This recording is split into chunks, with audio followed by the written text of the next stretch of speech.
bienvenidos a todas y a todos a esta nueva charla que brindamos en EMA, hoy con dos personas muy queridas en EMA y por muchos de ustedes que son sus médicos y médica tratante, el doctor Francisco Eduardo Norre, que es Edu para todos, Eduardo, y Sí, Eduardo. la doctora Eduardo, Felisa Leguizamón.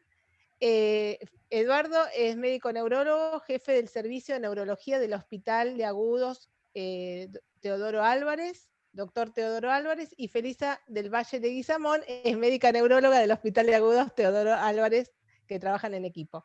Así que esta charla está buenísima, yo se las escuché el otro día y dije, hay que darla en EMA porque hay que replicarla, porque sigue apareciendo esto de los miedos y las dudas, así que en nombre, con las vacunas COVID y la esclerosis múltiple, así que en nombre de EMA, de todo el equipo, soy Flavia Ferrandina, Joana Bauer también les deja un saludo grande y un agradecimiento enorme por hoy sumarse a brindar esta charla desinteresadamente, pero con mucho interés en que todo quede lo más aclarado posible. Así que bueno, arranquen ustedes cuando quieran. Bueno, muchas gracias, Fla, muchas gracias a todos los que se conectaron. Un placer, como siempre, compartir estos espacios en EMA. Y para mí hoy un placer especial porque compartir la charla con quien es mi jefe, pero sobre todo mi compañero, porque como él bien me dice, trabajamos como compañeros, es más gratificante aún. Así que bueno, como les dijimos, vamos a ser prácticos, vamos a dar conceptos básicos y claros para desterrar un poco estos temores que ustedes están teniendo, muchos de ustedes con las vacunas en el contexto de esclerosis múltiple. Bien, sin más vueltas, seguimos. Bien, entonces yo acá lo que les pongo es una diapo en donde lo que les intento contar un poquitito es qué fue pasando en el transcurso de este ya más de un año, con la información que tenemos sobre COVID, sobre vacunas y sobre personas con esclerosis múltiple. Feli, ¿podés subir un poquito tu audio? Sí, a ver. Gracias. ¿Ahí se escucha mejor? ¿Ahí se escucha mejor? Sí, sí, se escucha raro, pero subámoslo. Hablo más fuerte igual. Después de un año aproximadamente, hemos avanzado mucho en la experiencia que tenemos en cuanto al COVID y las personas con esclerosis múltiple. Esto fue uno de los primeros estudios que se hizo en relación a esta patología. Hay dos grandes grupos de estudio, uno es el francés y otro es el italiano, en donde recopilaron información de las personas que se fueron infectando y cuáles eran los parámetros que nos permitían a nosotros tener una alerta para poder darles a nuestros pacientes un buen consejo, ¿sí? Fíjense, este estudio recopiló 347 pacientes con esclerosis múltiple que se habían infectado con COVID-19. Y lo que se vio de estos 347 pacientes, 12 habían fallecido. Esto da una tasa de mortalidad de 3 al 5%, pero lo interesante de esto es que 9 de estos pacientes no estaban en tratamiento, que es uno de los grandes temores que tenemos, ¿sí? Que nuestro tratamiento pueda afectar justamente el curso de la infección por COVID. Entonces lo que se empezó a ver es que en realidad las personas que fallecían no tenían demasiada relación en sí con el tratamiento, sino que había otros factores que daban a que una persona con esclerosis múltiple tenga un mal pronóstico. ¿Y qué factores son esos? La edad, o sea, personas mayores de 50, sobre todo 70 años, el sexo masculino, obesidad, comorbilidades cardíacas. Fíjense que son los factores de riesgo que afectan a la totalidad de la población. Y en cuanto a la enfermedad en sí, fueron aquellos pacientes que tuvieron un EDSS elevado. ¿Qué es el EDSS? Es una escala que nosotros utilizamos en el consultorio cuando los revisamos y les otorgamos un punto del 0 al 10, ¿sí? Cuanto mayor discapacidad tiene una persona, mayor puntaje tiene del EDSS. Entonces lo que se vio es que sí habría una relación entre aquellas personas infectadas con COVID que tuvieron un mal pronóstico cuando tenían mayor discapacidad. ¿Bien? Esto fue en Francia. ¿Qué pasa ahora en abril del 2021? Tenemos mucha más cantidad de datos y al tener mucha más cantidad de datos podemos dar recomendaciones más firmes. Este es un estudio que se hizo en Italia por la doctora María Pia Sormani, que es especialista en esclerosis múltiple, y lo que vio la doctora Sormani es que a lo largo de este año, ella pudo correlacionar las formas más agresivas de COVID con personas que tenían edad más avanzada, más o menos lo mismo que habíamos visto antes. Pudo agregar como datos que aquellos que utilizaron corticoide el mes anterior a la infección por COVID también podían tener una enfermedad más agresiva. Fíjense, en este caso, no encontró una relación clara entre aquellos que tenían mayor discapacidad con un peor pronóstico si se infectaban. Lo que sí se vio en cuanto a los tratamientos es que aquellas personas que tenían tratamientos anti-CD20, esto es un poco complejo de explicar, pero básicamente se resume en dos moléculas, que son el ocrelizumab y el rituximab, sí se vio que aquellas personas que utilizaban este tratamiento podían tener una infección un poco más grave. ¿Bien? Entonces, ¿qué hicieron dos organismos fuertes de esclerosis múltiple, la Federación Internacional de Esclerosis Múltiple y el MS Data Alliance? Es unificar, tratar de hacer un registro mundial. ¿Por qué? Porque cuando ustedes nos preguntan, ¿tengo riesgo yo?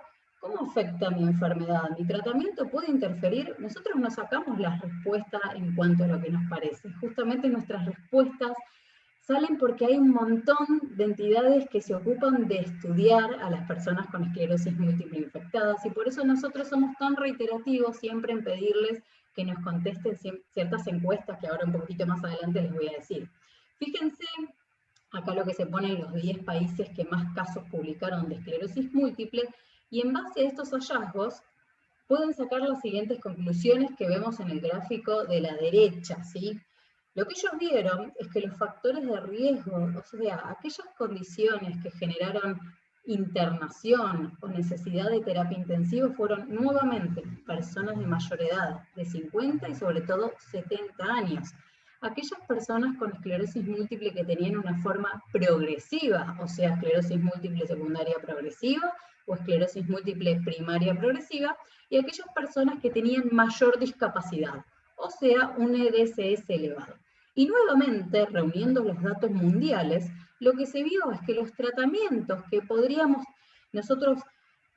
podrían dar un poco más de dudas si pueden generar una infección, si cuando nos infectamos por COVID nos pueden generar que esta infección sea más grave, nuevamente fueron el rituximab y el ocrelizumab, sobre todo el rituximab. Entonces, por eso nosotros nos ponemos tan insistentes siempre con lo mismo. Necesitamos que ustedes nos aporten a nosotros los datos. Y por eso, actualmente, si ingresan a la página de EMA, van a ver que hay un link en donde ustedes se pueden meter y nos pueden, aquellos que estuvieron infectados y aquellos que se están vacunando, ¿sí? Pueden poner sus datos para que nosotros colaboremos justamente con este registro mundial y sacar mayores conclusiones que finalmente les sirve, obviamente, a ustedes, ¿sí? Entonces, ¿qué pasó este último tiempo? La realidad es que se está haciendo un esfuerzo que no tiene precedentes, esto nunca se había visto. ¿Por qué? Porque desarrollar una vacuna requiere muchos años, mucho tiempo de investigación, y fíjense que en mucho menos de un año ya tenemos vacunas aprobadas. Yo le pongo datos acá al 1 de junio.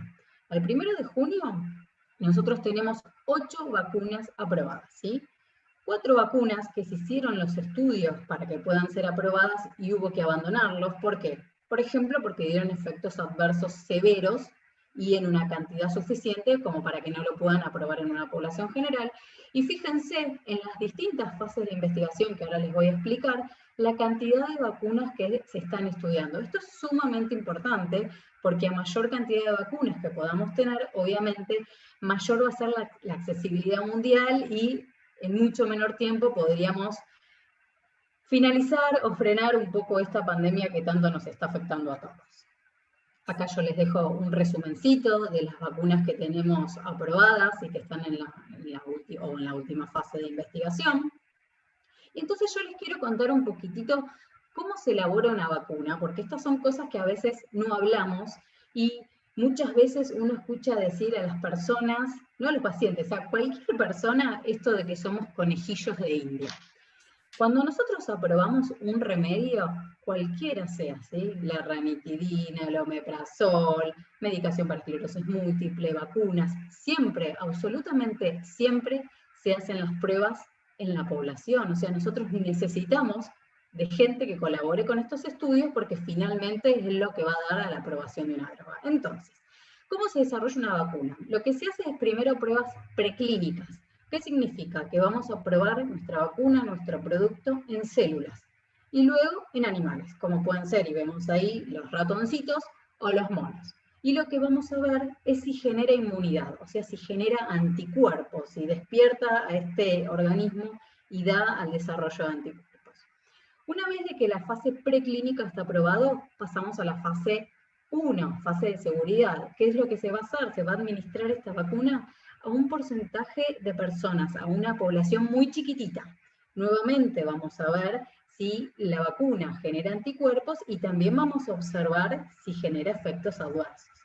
Una vez de que la vacuna demuestra eficacia en esta fase, vamos a la fase 2, a una fase ampliada, donde vamos a demostrar si la vacuna es tolerable y genera anticuerpos en una población mucho mayor, en cientos de personas que por lo general se dividen en ancianos, en niños, y vamos viendo si los efectos son similares en diferentes grupos. Una vez que está aprobado en la fase 2, vamos a una fase 3. ¿Qué significa una fase 3? Se divide en dos grupos. Personas a las que le vamos a dar las vacunas y personas a las que le vamos a dar placebo, o sea, una molécula que en el organismo no genera nada. Y lo que vamos a ver justamente en esta fase es si las personas que están con la vacuna, a las que les tocó la vacuna, se infectan menos que el grupo placebo, y ahí podemos demostrar que la vacuna es eficaz, ¿sí? Una vez que la fase 3 está bien, los organismos que regulan nos dieron el ok, hay ciertos países que un poquitito más rápido pueden aprobarla para empezar a administrarla a su población.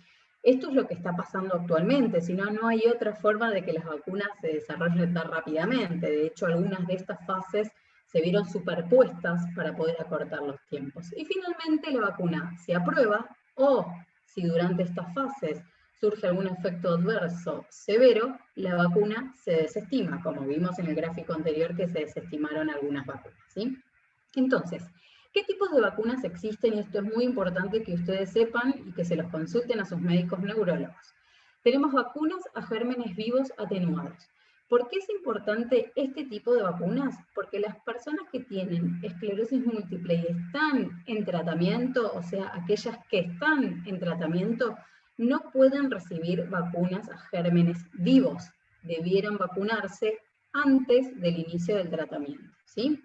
No personas con esclerosis múltiple, sino personas con esclerosis múltiple en tratamiento, ¿bien? Luego tenemos vacunas a gérmenes muertos o inactivados, o sea, el germen está entero, pero física o químicamente se lo inactiva y no puede producir ninguna enfermedad, seguras en personas con esclerosis múltiple con tratamiento. Lo mismo que vacunas de subunidades, que son trocitos del virus o de la bacteria, y vacunas toxoides, ¿bien? 2, 3 y 4 son vacunas que las personas con esclerosis múltiple en tratamiento se pueden administrar. La 1, no. Y yo acá les dejo ejemplos de vacunas víricas o vacunas bacterianas, que esto si después quieren nos lo pueden pedir en un segundo tiempo para saber bien cuáles son todas las vacunas, cuáles ustedes se pueden administrar y cuáles no si están en tratamiento. Bien, por ejemplo, la vacuna de la fiebre amarilla. ¿Sí? Esa es una vacuna que hay que administrar antes del inicio del tratamiento. Bien. ¿Qué vacunas tenemos actualmente para el COVID-19? Y esto podemos dividirlo en tres grandes grupos. Tenemos vacunas a virus inactivado. Estas son las vacunas las más viejas, las más conocidas, las más simples, como sucede con la vacuna para la gripe. Y dentro de este grupo tenemos a la vacuna de Sinopharm, ¿sí? Esta es la vacuna china. Recuerden, el virus está inactivado, con lo cual son totalmente seguras para aplicar. Después podemos discutir en un segundo tiempo la efectividad, pero son seguras, ¿sí? El segundo grupo, que son las vacunas de subunidad o vector viral, o sea, estas que utilizan un trocito de virus o de bacteria, en este caso de virus, obviamente, y tenemos acá dos, la vacuna AstraZeneca y la vacuna Sputnik, ¿bien? también no pueden producir enfermedad, totalmente seguras para aplicar. Y el tercer grupo es la vacuna RNA. Estas son las vacunas más modernas, las más nuevas, son la de Pfizer y la de Moderna. Y lo que se hace justamente acá es inocular ARN, información genética, que va a dar a que se produzca una proteína y esa proteína estimula a que se generen anticuerpos. Bien, estos son los tres grandes grupos de vacunas que existen y como lo he aclarado previamente, les vuelvo a decir, lo habrán leído, lo habrán escuchado, se vinculó a las vacunas RNA como vacunas que pueden ser posibles para el tratamiento de la esclerosis múltiple. No, estas vacunas, la de Pfizer y la de Moderna, no son tratamientos para esclerosis múltiple. Lo que se está ensayando actualmente son algún tipo de vacuna de este tipo con material genético para la esclerosis múltiple, pero están en fases de investigación preclínica, se cree que recién se está estudiando en animales, ¿bien? Entonces, puntos claves. ¿Qué consideraciones de las vacunas para COVID tenemos que tener en las personas con esclerosis múltiple?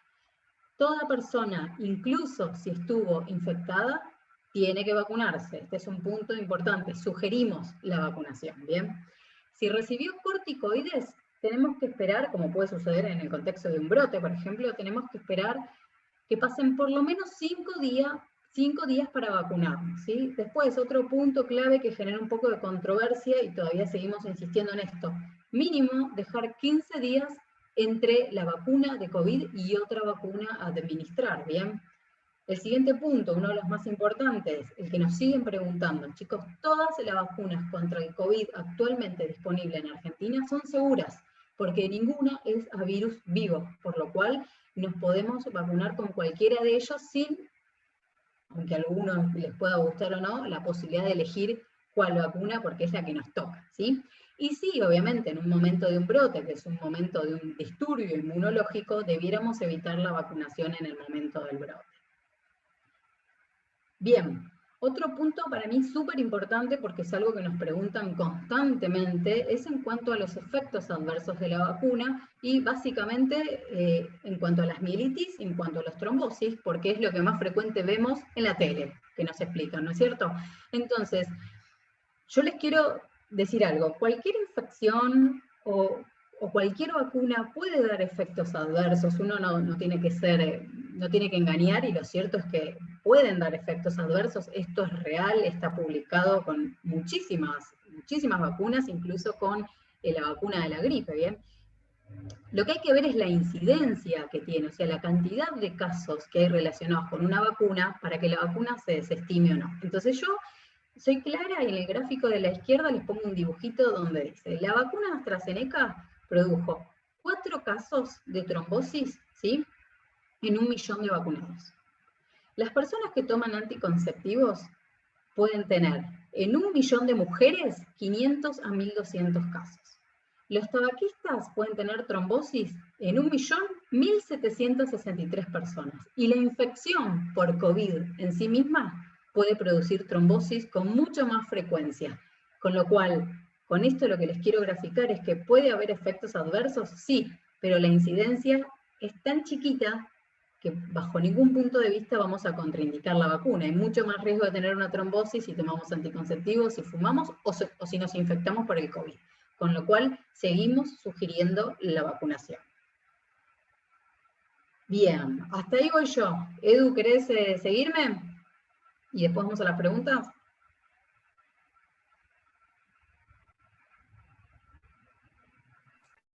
Bueno, agradecerles a todos la presencia. Muchas gracias por estar. Gracias a Emma, Flavia, Joana por habernos invitado. Ojalá puedan disfrutar de la charla. Felicitarte, Felisa, por cómo venís trayendo la charla. Todavía no la chocaste, así que está bueno. No. Sí, cuando empezó todo esto... quiero dejar una aclaración. Si en algún momento se escucha decir la vacuna, de la charla o de la discusión, se escucha decir la vacuna rusa, la vacuna china, no implica esto ningún juicio de valores, sino simplemente poder identificar a las distintas vacunas que tenemos y poder nombrarlas a veces por su nombre y a veces por el país del laboratorio que las elabora o las empezó a elaborar. Cierto que ellos hacen transferencia después de tecnología y las transfieren a otros países para que se elaboren allí. Cuando empezó todo esto, esta enfermedad tan rara, hace marzo del 2020, en la Argentina, nosotros nos planteamos realmente un escenario de mucha inquietud y de muchas preguntas que hacíamos con los pacientes bajo tratamiento por esclerosis múltiple.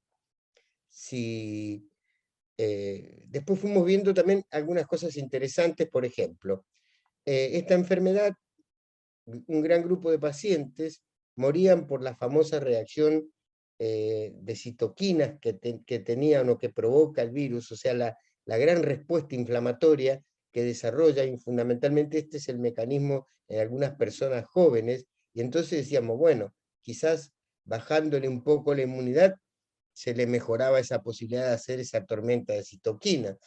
Pero estábamos como todo el mundo ante una nueva enfermedad, un poco dubitando, con algunas muy pocas certezas, de qué hacíamos con los pacientes bajo tratamiento inmunológico, como son los pacientes con esclerosis múltiple.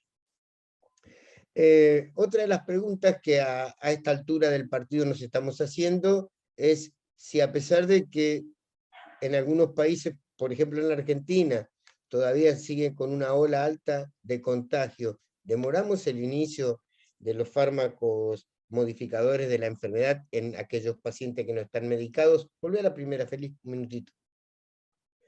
El tercer punto es un tema que vamos a hablar con respecto a la marca comercial, porque si bien es cierto, nosotros usamos cada uno de los productos que acostumbra a dar, hay varios productos que son fabricados por varios laboratorios, mucho menos en este momento desaconsejamos que se anden probando distintas marcas o se estén cambiando, y voy a hacer un comentario a propósito de esto un poquito más adelante. Y un cuarto punto sobre aquellas drogas que no se toman todos los días, sobre todo aquellas drogas mensuales, cada 6 meses o anuales, como es la cladribina, si modificamos el intervalo interdosis. Después voy a hacer algunas observaciones sobre qué hacemos con cada una de esas drogas. Dame la próxima. Suspendemos el tratamiento. A esta altura confirmamos que no se tienen que suspender los tratamientos ya iniciados, y hay que tener un cuidado especial con los pacientes que reciben interferones.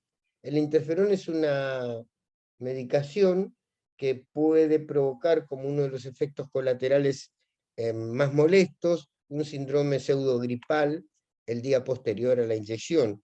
Por lo tanto, sería conveniente, o posterior, o las horas posteriores a la inyección, sería conveniente no inyectarse por ahí el día en que uno se va a hacer la vacuna, porque si al efecto que la mayoría de las vacunas tienen, que es un cuadro pseudogripal, dolores articulares, fiebre, dolores musculares, le agregamos el efecto de haber inyectado el interferón, por ahí podríamos estar haciéndole pasar una malísima, malísima noche, ¿no? Dame la próxima. Demoramos el inicio, y bueno, así ahí nos tenemos que sentar y valorar los dos aspectos importantes. Demorar el inicio de las drogas modificadoras de la enfermedad hoy ya cambió. Hoy tenemos que ver si lo demoramos, vacunamos al paciente y después iniciamos el tratamiento, le damos los 20 días o 40 días post primera y segunda dosis, si es que se hacen entre 21 días primera y segunda dosis de la vacuna, para que el paciente forme sus anticuerpos, y ahí iniciamos el tratamiento para la enfermedad. Este tiempo se fue acortando mucho porque ahora tenemos que vacunar al paciente, esperaremos 1 o 2 meses, lo tenemos vacunado, lo tenemos con un grado de protección contra el COVID, y no es la misma pregunta que nos hacíamos el año pasado, donde no había vacuna en el horizonte. Y aquí sí tenemos que individualizar de qué tipo de paciente se trata también, porque hay pacientes que vienen con enfermedades muy agresivas, que están con una alta actividad de la enfermedad, o sea que tienen brotes muy seguidos, y eso obliga a eventualmente reevaluar si esperamos a que se termine o no de vacunar. En caso de que no podamos posponer el tratamiento, iniciamos con una de las drogas de inducción, droga, por ejemplo, con natalizumab, y podemos cuidar al paciente con la profilaxis que se hace para el coronavirus, hasta tanto podamos tener estabilizado desde el punto de vista y lo podamos vacunar. Lo mismo paciente con natalizumab, nosotros están recibiendo los llamados para vacunarse, todos se han vacunado, o muchos se han vacunado, y ninguno por lo menos no ha notificado ningún tipo de efecto colateral. Modificamos el intervalo interdosis.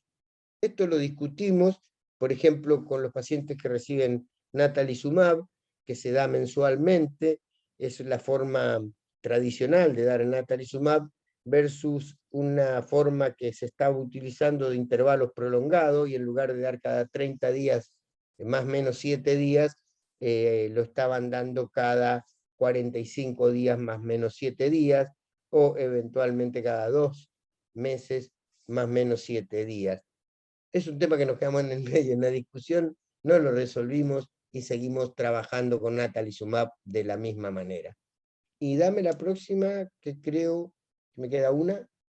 El cambio de la marca comercial, nosotros, le vuelvo a reiterar, si fuera de pandemia, fuera de este problema de COVID, no hemos tenido, no somos propensos a cambiar la marca comercial, porque el paciente se familiariza con un fármaco, lo acepta el fármaco, tiene ya su programa de apoyos a paciente, y tiene lo que nosotros llamamos NEDA, o sea, estabilidad en las imágenes, no tiene recaída, estabilidad en el porcentaje o en el número que usamos de EDSS para medir la discapacidad. Entonces creemos que si estamos en el buen camino, empezar a toquetear marcas comerciales, que muchas veces no es dependiente de nosotros, sino que dependen de los sistemas de cobertura, no es lo mejor para, no solamente para cómo llevar el tratamiento, sino para la psiquis o la tranquilidad del paciente. Con respecto a esto, debo decirle que una de las dificultades muy grandes que encontramos durante la pandemia es el no acceso del paciente a los lugares donde se asistía habitualmente. Entonces, se espaciaron los controles, se espaciaron los reclamos, no te atendían en forma personal, y entonces uno no podía ir a reclamar, y hemos tenido claramente, y es de reconocerlo, hemos tenido un tratamiento no tan satisfactorio o menos satisfactorio de lo que teníamos anteriormente, por diversos motivos. Algunos de los motivos que ya nombré, también, por supuesto, que la gente se quedaba más en la casa, los trámites había que empezarlo a hacer por internet, costó todo un poco más.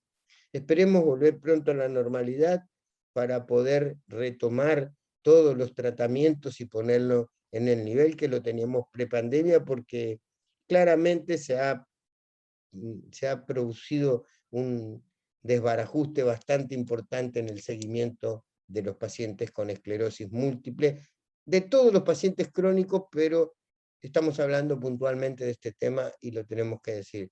Necesitamos mejorar el despiole que nos provocó esta pandemia en el tratamiento y en la relación médico-paciente. Vamos a otra. Bueno, esto es lo que nosotros hacemos, aquellos pacientes que están con el primer grupo, o en la primera flechita, con interferón, ya sea intramuscular, ya sea subcutáneo, 3 veces por semana, 1 vez por semana, el interferón beta 1B, glatiramer, teriflunomida, fumarato y natalizumab.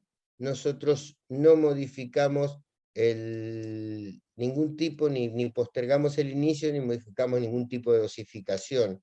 El fingolimod y el Siponimod, el inicio de tratamiento, preferimos vacunar al paciente antes de iniciar el tratamiento, y después de 4 semanas de la primera dosis, darle la primera dosis de cualquiera de ellos. A los que se encuentran en tratamiento, directamente les sugerimos que se vacunen cuando les llegue la convocatoria.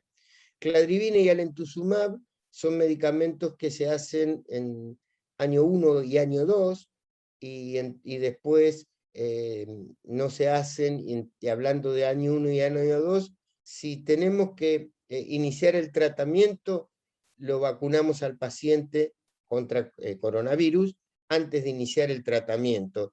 Y la segunda dosis debe ser administrada al menos 4 semanas antes de la primera dosis de cladribine o alemtuzumab. Por ejemplo, vacunado 1 de junio, segunda dosis 21 de junio, y después de 4 semanas, o sea, principios de agosto, podría estar en condiciones de hacer la primera tanda de cladribine o alemtuzumab. Y los pacientes que ya se encuentran en tratamiento, uno, si le hizo cladribine o alemtuzumab en el transcurso de 12 semanas antes, no hay que vacunar al paciente, sino que hay que esperar que pasen 12 semanas de la última dosis de cladribine o alemtuzumab. Próxima. Ocrelizumab y rituximab también.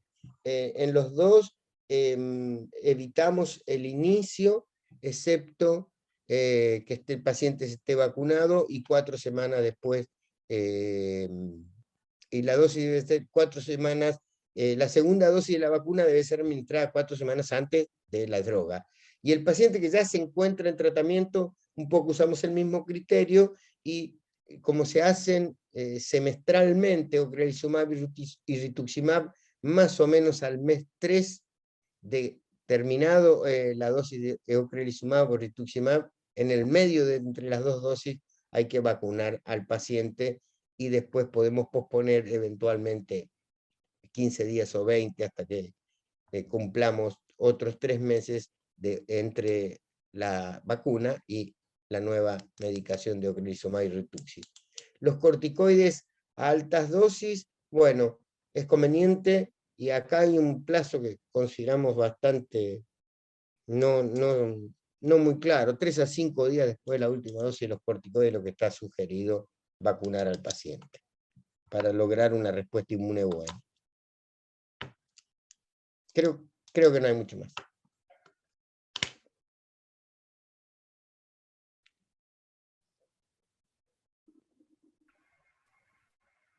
Bueno, gracias Eduardo, gracias Feli, súper interesante y nutrida todo lo que compartieron recién. La verdad que son cosas muy actuales y que todos estamos, ¿no?, preguntando en los grupos, por ejemplo, en todo lo que nos escribe la gente, hay mucha inquietud. Tenemos muchas de las preguntas que algunos habían mandado por el chat, se respondieron, pero igual las quieren que las hagamos, o Feli, ¿vos querés ir respondiéndolas? Yo estaba viendo recién una pregunta que Sí, vi en el chat. Que ahora la perdí. Acá, Noé. Noé pone, ¿cuánto tiempo recomiendan después de que uno se pueda vacunar luego que tuvimos COVID? ¿Cuándo tenemos que esperar para vacunarnos si tuvimos COVID? Bien. Este es un punto discutido también, porque habrán escuchado que en principio la sugerencia fue, tuve COVID, espero 3 meses y después me vacuno. Bien, esto es lo que se venía hablando. Actualmente no hay una conformidad por ahí universal, pero lo cierto es que no solo en personas con esclerosis múltiple, sino en otro tipo de pacientes con un tratamiento que genera inmunocompromiso, lo que se está viendo es que uno puede sugerir la vacuna una vez que ya tenemos el alta epidemiológica. Con lo cual, lo que vamos a hacer es, obviamente, individualizar el caso, pero una vez que tengamos el alta epidemiológica, se podría proceder a la vacunación luego de haber tenido COVID. Perfecto. Bueno, a ver, otra de las preguntas es, ¿se recomienda vacunación cuando se tiene tratamiento con alemtuzumab? Ya lo contestó Eduardo recién, ¿no? Sí, repito, cuando hay Alentuxumab va año 1, 2 dosis, 2 series de dosis y año 2 igual, entonces se puede separar de la última dosis de Alentuxumab, 12 semanas después se puede indicar la vacunación. La separación de 12 semanas también es un poco, pero como hay que hacer controles de glóbulos blancos, entonces esperar 12 semanas se hace control de glóbulos blancos y se hace la vacuna para el COVID.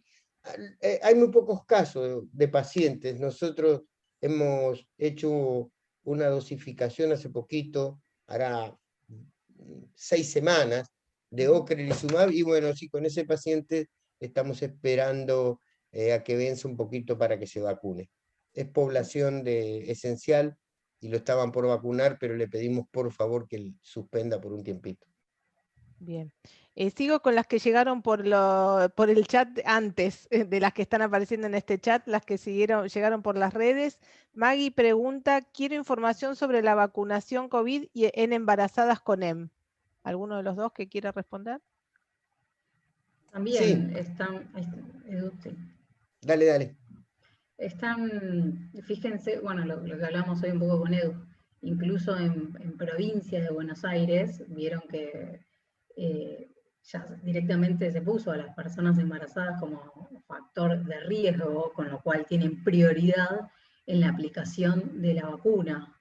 Así que si no tenemos una cantidad de datos tan importante por ahí como tenemos en la población general de esclerosis múltiple, porque las personas con esclerosis múltiple embarazadas suelen ser menor en cantidad, entonces los estudios que se están haciendo a nivel mundial por ahí no nos están aportando tantos datos al respecto, pero seguiría teniendo la misma indicación y el mismo ok para vacunarse las personas embarazadas con esclerosis múltiple.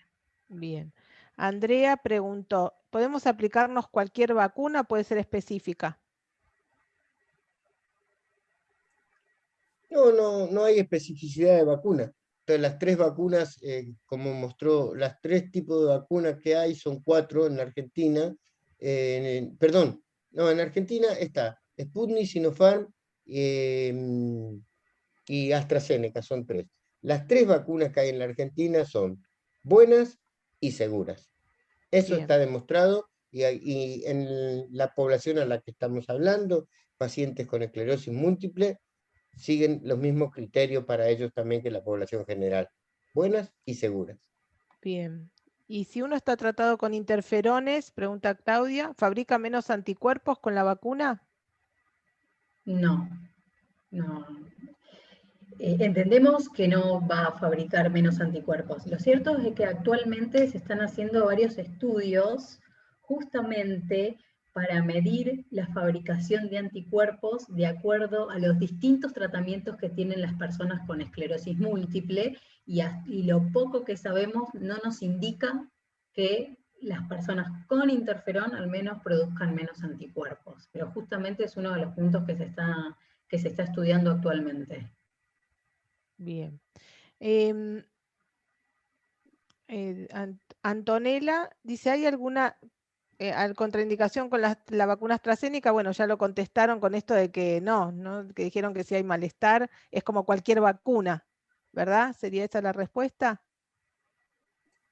AstraZeneca estuvo suspendida a nivel mundial en algunos países, pero suspensiones transitorias en la aplicación por esto que habló Felisa de la potencialidad de síndrome procoagulante o de coagulación, que en verdad es un síndrome purpúrico por, por consumo, pero la verdad que honestamente, como mostró ella, es muy bajo el porcentaje. Sí, la infección por COVID, la infección por COVID es protrombótica y por eso en muchos pacientes que adquieren COVID se utiliza anticoagulantes, pero AstraZeneca no mostró, pareciera ser, o por lo menos se volvieron a usar en muchos países con regulaciones bien estrictas.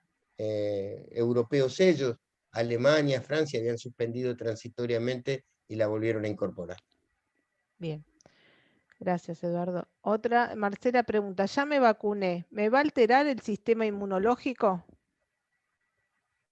No, acordate, Marcela, que te vacunaste ahora para COVID y posiblemente, Marcela, te has vacunado para gripe, para neumonía, muy seguramente tu neurólogo te ha dado esas indicaciones a lo largo de estos años, con lo cual alteración del sistema inmunológico no te va a dar. Lo que hace la vacuna es despertar a tu sistema inmunológico para que produzca anticuerpos, pero lo que no se ha visto es que con alta frecuencia este despertar del sistema inmunológico produzca algún tipo de efecto adverso, ¿bien? Con lo cual, por eso seguimos fuertemente recomendando la vacunación. Bien. Otra pregunta de Luciana es, ¿el día que me tengo que dar la vacuna conviene suspender el tratamiento de esclerosis y día siguiente como para evitar complicaciones o posibles malestares? Recién lo dijo Eduardo, pero está bueno reforzar. Solo con interferón, porque el interferón puede sumar el efecto de cuadro pseudogripal al que provoca la vacunación y entonces pueden pasar una noche muy fea. Pero si no, no. Si Okay. no, no, las drogas de uso diario o cada dos días, como es acetato de glatirámero o interferones, no. No hay que suspenderla excepto que caiga el mismo día el interferón. Bien. Bueno, acá no sé si estás leyendo en el chat, Feli, vos alguna que te haya parecido que quedó sin responder en todo el comentario que hicieron. Acá está lo del ocrelizumab de nuevo. Jime pregunta, hace una pregunta que es muy compleja. ¿Qué seguridad tienen las vacunas? Eso creo que ya lo hablamos, son seguras, acuérdense, no son a virus vivos, o sea, no va a replicar COVID en el organismo una vacuna, ¿bien? Y después dice, después de tener las 2 dosis colocadas, podemos hacer una vida más normal, entre comillas, ¿no? Llámese normal, la que nuestra vida sea un poco más parecida a la de antes de la pandemia. A ver. Recuerden que el objetivo principal que tiene la vacuna es disminuir las formas graves de infección, con lo cual esto no quita que estando vacunados nos podamos infectar igual. Pero sí, como mensaje positivo, les puedo decir que algunas vacunas, por ejemplo como la Sputnik, luego de las 2 dosis de vacunación dieron una tasa de mortalidad del 0,00001%, o sea, una tasa de mortalidad muy baja, con lo cual sí, el objetivo es vacunar a la mayor población posible para disminuir la posibilidad de infección y poder tener una vida un poco más normal, así como decía Jimena. Y no nos podemos descuidar, lamentablemente, demasiado, pero probablemente bajemos las tasas de mortalidad muchísimo. Bien. Dani pregunta si vamos a tener que volvernos a aplicar. ¿Cuál es el efecto, digamos, la seguridad que tiene en el plazo? Si el año que viene, en 5 años, ¿hay algo de eso investigado? Sí, primero completando lo que dijo Felisa, la función de una vacunación es la salud individual, lógicamente, pero a través de ella la salud colectiva.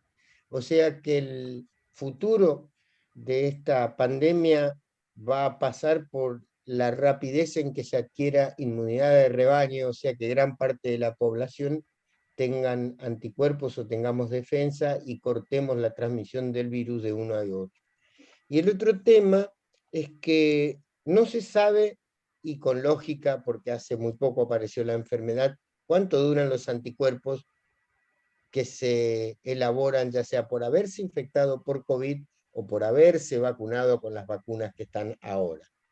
Eso no se sabe y el tiempo solamente lo dirá, pero hay estudios preliminares, y escuché el otro día hablando al doctor Resnick desde Estados Unidos, que él dice que probablemente la inmunidad lograda para COVID vino para quedarse. Pareciera ser que son anticuerpos que duran y que quizás no necesitemos una vacunación anual como pasa con la gripe. Pero eso va a depender también del grado de mutaciones que vaya a tener el virus de acá a un tiempo. Y fíjense ustedes que todos los años la vacuna de la gripe viene con algunas cepas cambiadas porque son las cepas que están predominando en el mundo. Por eso va a depender también mucho de eso. Pero pareciera ser que los anticuerpos que se fabrican ahora son anticuerpos que van a durar un tiempo. Bien. Una pregunta es, teniendo una dosis, ¿puedo volver a trabajar o espero a tener las dos? Eso depende del grupo, a ver, también hay que individualizarlo, pero depende del grupo poblacional al que uno pertenece. Porque, por ejemplo, si sos personal de salud, si trabajás en el ámbito de salud, se espera tener las 2 dosis colocadas para volver a trabajar, y teniendo una dosis colocada, si no somos personal de salud, por ejemplo, estaría ya permitido el ingreso laboral. Pero creo que eso hay que individualizar, ver el tipo de trabajo, ver si podemos reforzar algunas labores que son remotas, o sea, mediante internet. Hay que ver caso a caso, pero bueno, sí, lo cierto es que con todos los últimos cambios que hubo, se anticipó justamente esto de que si teníamos una dosis de vacuna podríamos ingresar al trabajo de nuevo. Después ver el tipo de tratamiento que tenemos, porque no todos los tratamientos son iguales, y ya hemos visto que cuando se hicieron los estudios, realmente no se vio que haya una asociación tan fuerte entre un riesgo de internación, de terapia intensiva e incluso de muerte por los tratamientos para esclerosis múltiple. Pero bueno, es para individualizar con cada persona. ¿Sí? No, esta pregunta no sé si es así, si se pueden tomar anticuerpos. Dice Sandra, después de aplicar las 2 dosis, ¿valdrá la pena tomar anticuerpos? Si la Esa es respuesta tuya. es sí, ¿cuánto tiempo post? Esa es No, tuya, Edu. Me encanta cómo la explicas. No, interpreto que preguntan dosificarse los anticuerpos. Es el estudio de medición de anticuerpos que creó la vacuna en cada individuo. Es un estudio que, primero, que no está cubierto por ninguna cobertura social, entonces es un estudio que lo están haciendo en forma de investigación y en algunos hospitales se los consigue gratis y en otros lugares hay que abonarlos, y es para tranquilidad de uno. Supuestamente los trabajos de todas las vacunas que tenemos están dando arriba de un 75% por primera dosis de protección, y algunas de esas vacunas arriba de un 90% de protección. La toma de anticuerpos es para uno quedarse un poco más tranquilo La medición, internamente. Claro, la una medición de escala. anticuerpos. La medición de anticuerpos, exacto. Y la verdad que no te quita ni te pone en cuanto a seguirte cuidando, ni te libera de no cuidarte si tenés muchos anticuerpos. Por lo tanto, creo que el que tenga curiosidad se lo puede hacer, pero el tema no es fundamental para seguir viviendo, ¿no? Sí. Acá Joa nos recuerda, el que estén vacunados ya, en nuestras redes están los links para completar la encuesta sobre vacunas y esclerosis múltiple, así que los invitamos a que se metan en las redes, que ahí está nuestro link para completar esa, con una dosis y con las 2 dosis, ¿eh? Así que bienvenidos sean todos los que se quieran sumar. A una persona que se había dado la AstraZeneca dice que se le durmieron, tuvo un tema en las manos. ¿Puede ser un efecto de la vacuna? Bueno, es difícil de responderlo así, mediante un Zoom. La realidad es que habría que revisar a esa persona. Digamos, nosotros cuando hacemos el examen neurológico tenemos hallazgos que son objetivos, que podemos visibilizar y que podemos, de acuerdo a lo que encontramos, darle un correlato o una asociación con un daño neurológico, y en base a eso estudiar a causa de qué es el daño neurológico. Yo vuelvo a repetir, ninguna medicación, sea vacuna o cualquier fármaco que uno toma para cualquier enfermedad, está exenta de efectos adversos. Pero bueno, habría que ver este adormecimiento de manos cuánto duró, si cuando uno lo revisa semiológicamente encuentra algo o no, para poder atribuirlo a la vacuna. La realidad es que no lo sé, habría que revisarte, sinceramente, o indagar un poquito más. Y Sí, otra persona Flavia, tiene... Sí, Eduardo. el tema es que los pacientes con esclerosis múltiple, cuando hacen algunas líneas de temperatura, algún síntoma que tuvieron alguna vez, se les empeora transitoriamente. Entonces puede ser el famoso empeoramiento por algunas líneas de temperatura, y si esa, como dijo Felisa, es de una corta duración, si ese adormecimiento de manos se puede minimizar. Ahora, si el adormecimiento de manos continúa, va a haber que consultarlo, sí, porque como mostró Felisa, cualquier vacuna a cualquier persona le puede provocar un fenómeno secundario en el sistema nervioso como una mielitis, pero no es para tener miedo, sino simplemente para prestar atención. La duración del síntoma es muy importante. Bien. Esto de la encuesta, está buena una pregunta, es, ¿me vacuné hoy? ¿La completo ya o espero unos días para completarla? Porque me parece que como hay unas preguntitas que son si tuviste algún efecto o algo, sería mejor esperar unos días, me parece, ¿no? 48 Sí, horas más o menos que son el máximo de los efectos secundarios por vacunas, y después ya el paciente se comienza a sentir mucho mejor. Muy pocos son los que le duraron los efectos más de 2 días. Bueno, Pero Esteban, ahí ya tenés la pocos respuesta. los de 2 y muy pocos los de más de 2. Bien.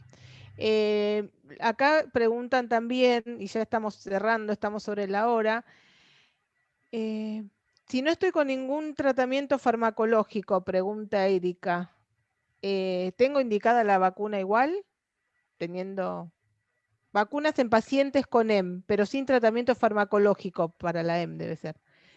¿Alguna indicación? la realidad es que la esclerosis múltiple no es una enfermedad que por sí misma produzca una inmunodepresión. Con lo cual podríamos decir que tener esclerosis múltiple no nos pondría en un mayor riesgo con respecto a la población general, excepto, como yo les conté con los estudios que se hicieron, por ahí se vio un mayor riesgo de un peor pronóstico en aquellos que tenían mayor grado de discapacidad. Pero no en sí, si no está en tratamiento en sí, la enfermedad por sí misma, la realidad es que no nos inmunosuprime, con lo cual no somos un grupo de alto riesgo. Perfecto. Yo le Bueno, quiero decir algo a sí, Vanessa, muy cortito, porque ella le por el interesa, fingolimod por el está fingolimod. preguntando. Eso te iba a Vanessa, decir. nos faltan un poquitito más de datos. La verdad que no, Vamos a hacer la pregunta de no me... Vanessa para que sepamos de qué estamos hablando. Yo creo que, bueno, Vane puse fingolimod, pero en algún momento antes creo Sí. que la vi o leí que ella preguntaba por la producción de anticuerpos estando en tratamiento con fingolimod, si no me equivoco. Yo, Vanessa, sinceramente prefiero no apresurarme porque recién se están publicando algunos estudios con una cantidad de pacientes que podríamos decir es poca como para sacar conclusiones.